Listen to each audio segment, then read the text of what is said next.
will never look at a swimming pool the same way ever again. Um, how did you come up with the story? Because I read something about aquaphobia. Was it about you confronting your fears?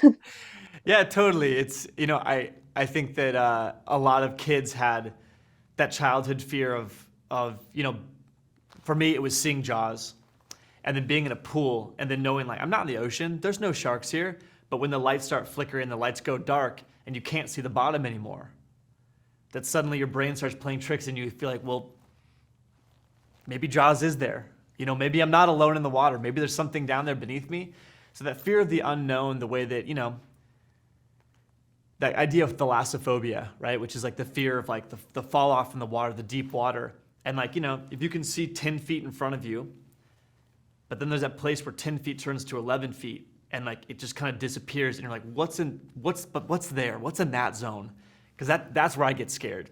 So I think it was totally me kind of like, Alfred Hitchcock talks about like channeling his own phobias and fears. And for me, it was kind of definitely channeling my fear as a child of the water and trying to see if that still translated as an adult and if you could make the swimming pool scary. And hopefully we succeeded in doing that.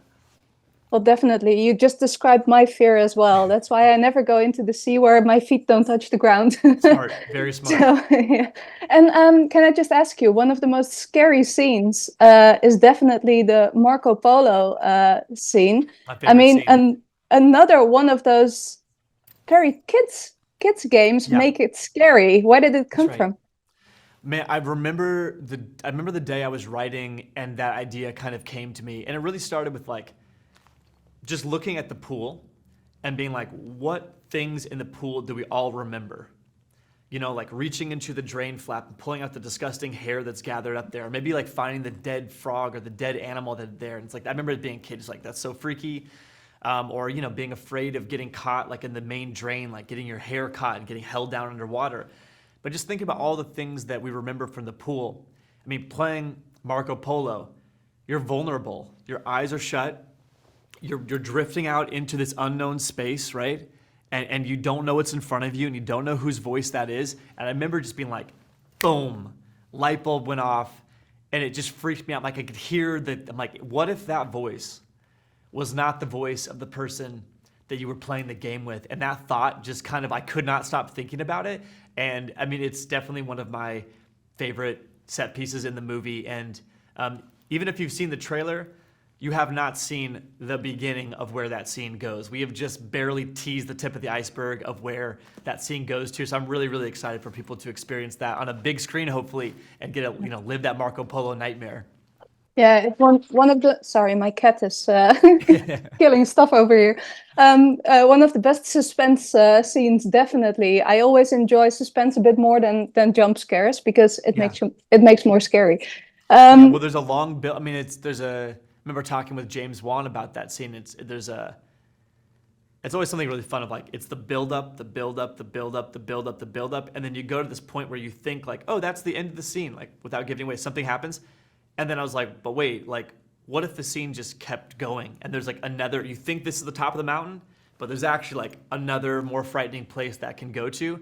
And just the structure of that, I love in movies and James Wan is a master of doing that. He never lets it alone here. He has to take it to the next level. And I think that was definitely an inspiration of just watching his movies and getting to collaborate with him on that scene. yeah, speaking of scary moments in The Yep. Conjuring. Yeah. Yeah, exactly. Okay, and Exactly. Hide and clap. Yep. yeah, yeah. Another one of those kids games used. Hmm. And what was the biggest challenge? Because I can imagine it might look like something very easy, but you had to find the family that the audience connects with. And I think you really Yeah. succeeded with Wyatt, Carey, Gavin, and Amélie. I hope I pronounce it right. Yeah. But what was one of the biggest challenges on Night Swim? Well, you're right. I mean, people always kind of assume that working in water was the biggest challenge, but to be totally honest, I think that casting the family and finding that perfect house were actually even harder in some ways because we had the best water crew in the world, the best safety people, the best divers, the best stunt coordinator, and great swimmers in the cast. So that was kind of like, it was challenging and it takes time, but we were like prepared for it.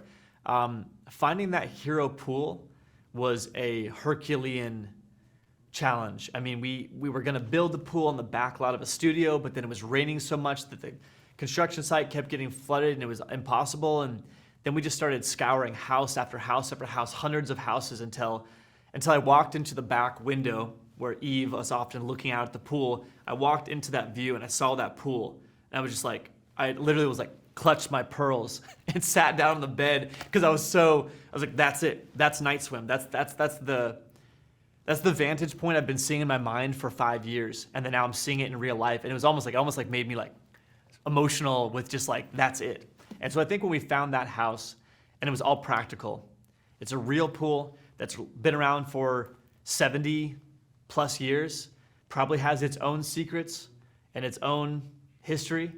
And it had so much character to it, and it was so big, and had the oak trees kind of, gaping over it like this open mouth at the deep end. That was so important, finding that, and I feel like that changed everything when that clicked into place. Yeah, yeah, it's definitely a character in its own right. It totally is. Yeah, absolutely. Yeah. And can I ask you, what do you find interesting about the horror genre as a director? I love, especially right now in horror, because we're in a moment where there's not really a stigma around it, where like you can get an Oscar nominee Carrie Condon and Wyatt Russell to be in this movie and to be excited about being in this movie, and you can tell a character-driven story like this family that's trying to reshape their new identity after this kind of health crisis. And you can also give these visually experimental images that like, where we go and where we take the pool. Like I've never seen that in any movie before. And I was so exciting for me to get to like bring that to the screen and bring that to life. I think that you're encouraged to be bold and to be even visually bold, visually experimental, as long as it's scary and you're giving the audience what they want, you're telling that story. Like you can do stuff that you can't really do in any other genre.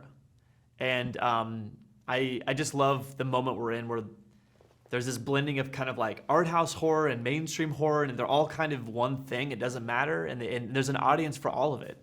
Movie like Talk to Me, finding an audience, and Smile, and all these things.